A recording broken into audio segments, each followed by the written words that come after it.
You're listening to the Caramel Apples podcast, the apple snack that brings you a retro vibe, both crunchy and sweet. Have you ever found yourself watching TV and feel the need to get in your car to go get a certain product? And not just because of what you heard, but because of what you saw. You know, that key component of advertising. That's what we're talking about today with your host, Kennedy Rizzo and Cooper Lee.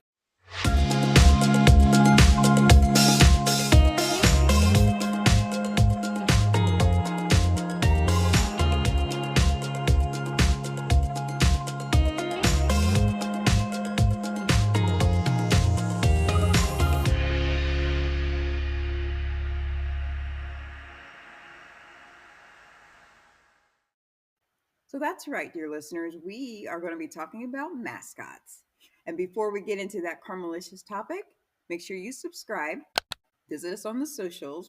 We love to have conversations with you. We love to hear your memories, especially. And cruise on over to buymeacoffee.com/RetroTrekwithTheCaramelApples to see how you can give us a little caffeine boost in our life.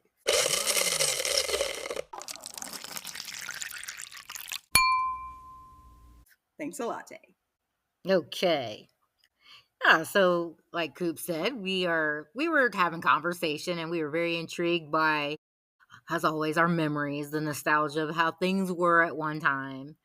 And this was actually big in pop culture at the time, was the use of, well, commercial jingles and mascots to attach to certain products, food, fast food, toys, things that would draw mostly kids in. And I think that's what the market was really targeted for, but they had to have the language and lingo that parents could understand to get in the car, put their kids in the car, take us to go get what we wanted.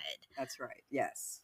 And the reason being is mascots help heal young minds in our generation to hold fast to said food, toys, products in a major way.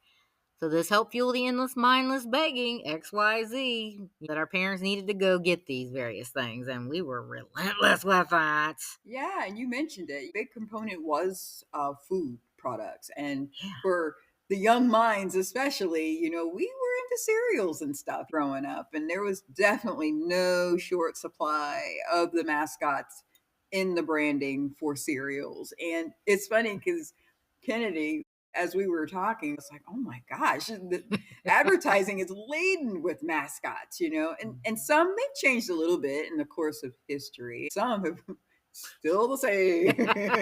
What is the quote? If it ain't broke, don't fix it. So they're like, it's still working. Why are we going to change any of these? That's right. But we thought we'd only come up with a handful of them, but man, we were like, there's actually some content here. We were like, let's see what we can put together. So absolutely. Where do you want to start, Coop? Well, I thought we'd start with one that we did actually have quite a bit when we were growing up. Because if you've been following us for a while, you've already been acquainted with the show that we did for cereals, breakfast cereals. That's right. So we've already discussed this topic a little bit. Of course. But this cereal, I do think we got on a special couple occasions that Mom got for us, because she was all about getting the cereals that were healthy. The boring ones. Yeah, so they didn't necessarily have any mascots, but Cocoa Puffs had Sonny the bird, Sonny the bird. You guys probably remember him. I think he had a big orange beak, and yeah, he did. Yeah, he was kind of quirky, kind of goofy. Mm-hmm. There was another one, especially for a special time of years when you can find them now, but they were always on the shelves during this time. Was Frankenberry.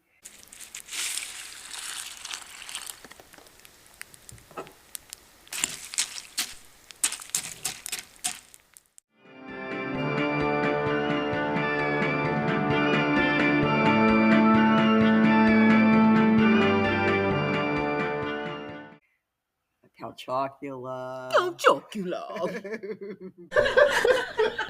Blueberry. So they've definitely realized that having some sort of cartoon connection for the children with the cereal, making them characters, that's something they could also put on the branding of the boxes as well.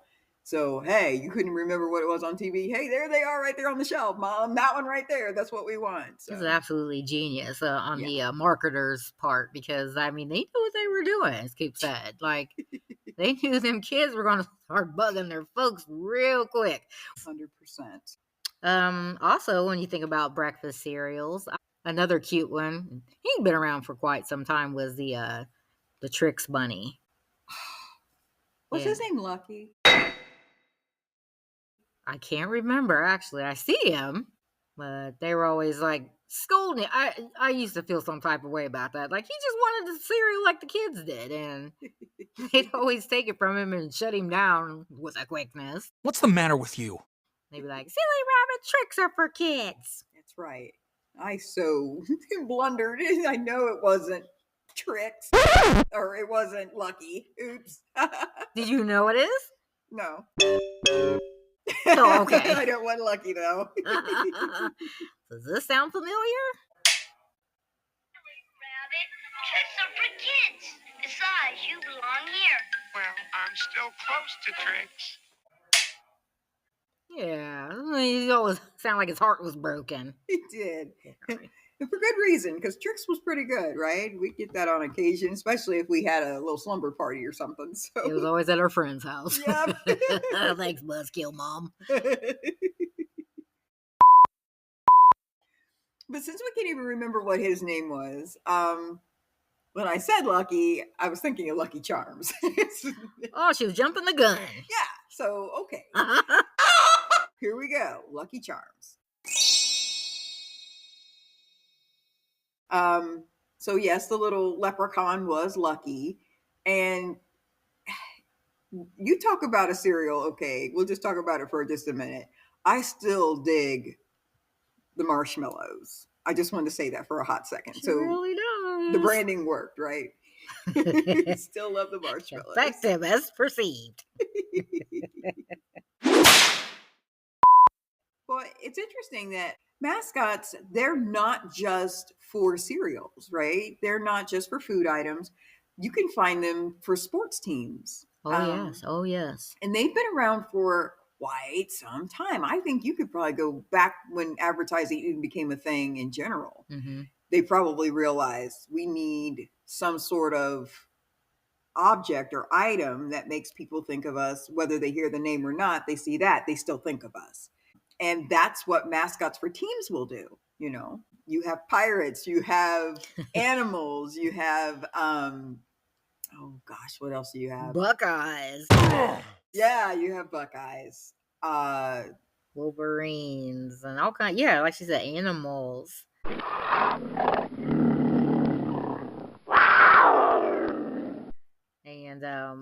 And for all divisions of sports. Yeah.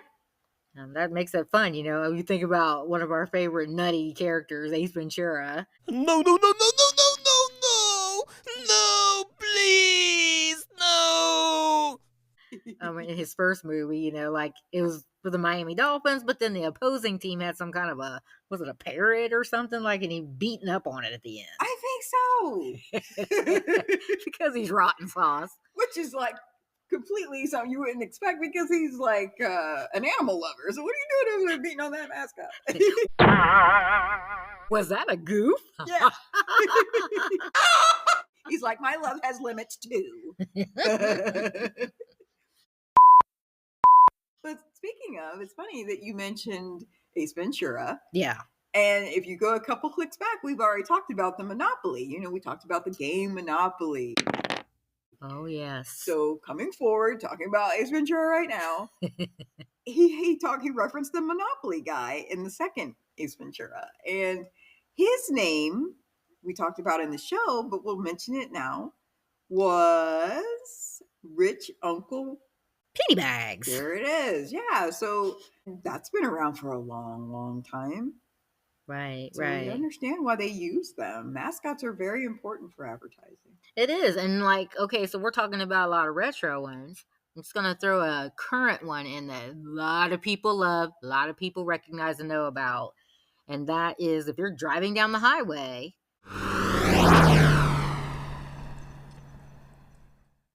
Like, this empire has exploded in recent years.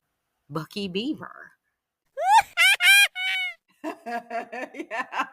which we are fans of. Like, you can go to this place and you get all kinds of things taken care of, all kinds of things done.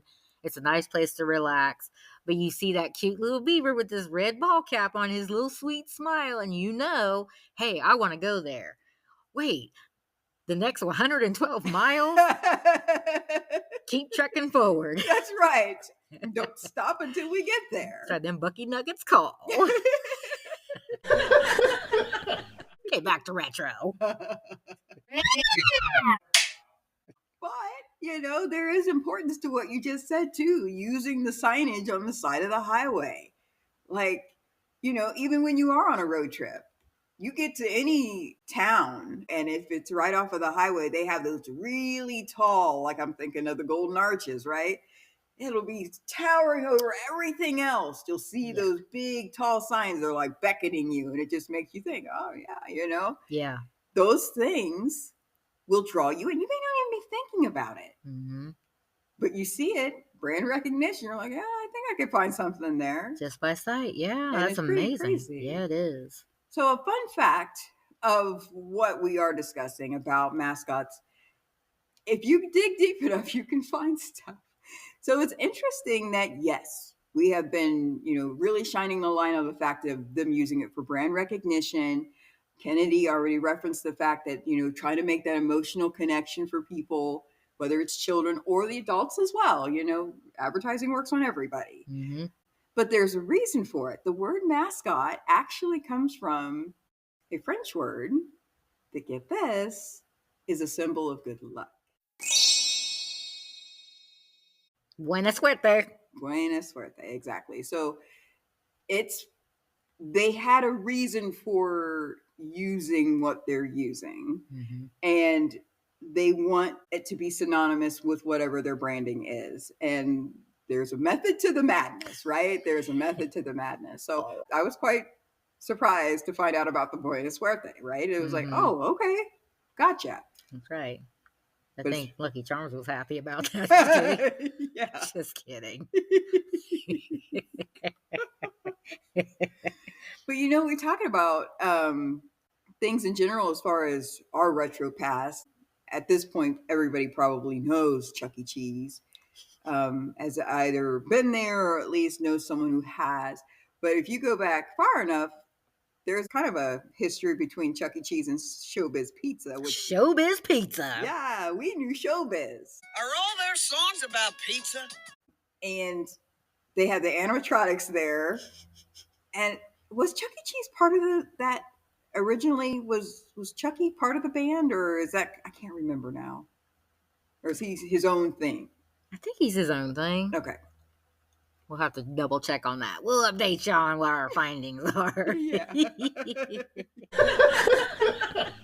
But, as far as with kids, that's something pretty major. And that place probably had a serious revenue. You got kids coming in, they could play games. There's so much you could do while you were there. Oh, yeah. Eat good pizza, have entertainment. And when the kids took off, the parents could kind of have a minute to just have conversation, so big business, but their branding, their mascots stood the test of time for our childhood. It really did. It really did. I mean, because, we were freaking teenagers still wanting to go to Showbiz. I mean, it's like any old excuse to have fun with our girls squad. But I've got one I'd like to share real quick before we tie up. I mean, there is, alcoholic beverage that a lot of people like, beer. And I love horses. Yes.